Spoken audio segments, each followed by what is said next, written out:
Nah, sekarang nih bagian yang paling banyak ditunggu-tunggu nih pasti oleh para viewer Anda ini ya.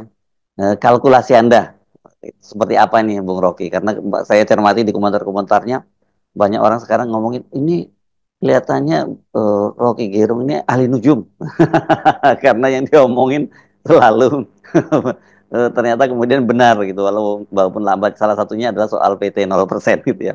Nah, bagaimana nih kalau prediksi Anda? Kalau kita cermati kan yang memang yang paling aktif itu para buzzer, tapi juga para diehard Jokowi yang masih terus membela junjungannya.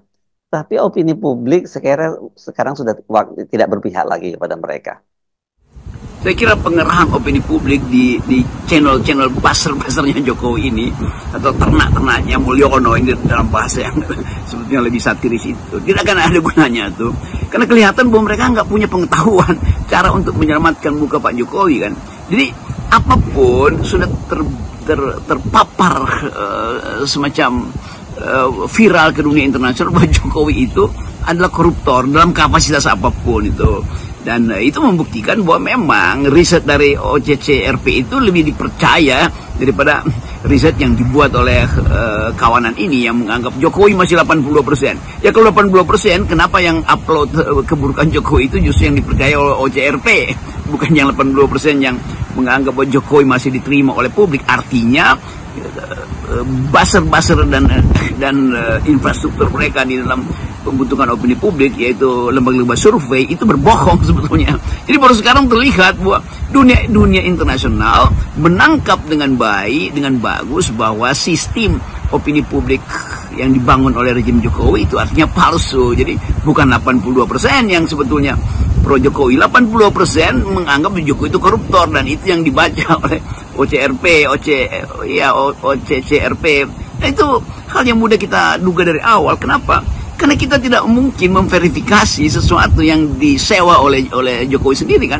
Ini masalahnya, Jokowi menyewa buzzer-buzzer itu untuk sekedar memberi verifikasi pada kebijakan dia tuh. Kalau dia berakal sedikit, mesti Pak Jokowi menyewa juga devil's advocate yang melakukan falsifikasi, bukan secara verifikasi kan.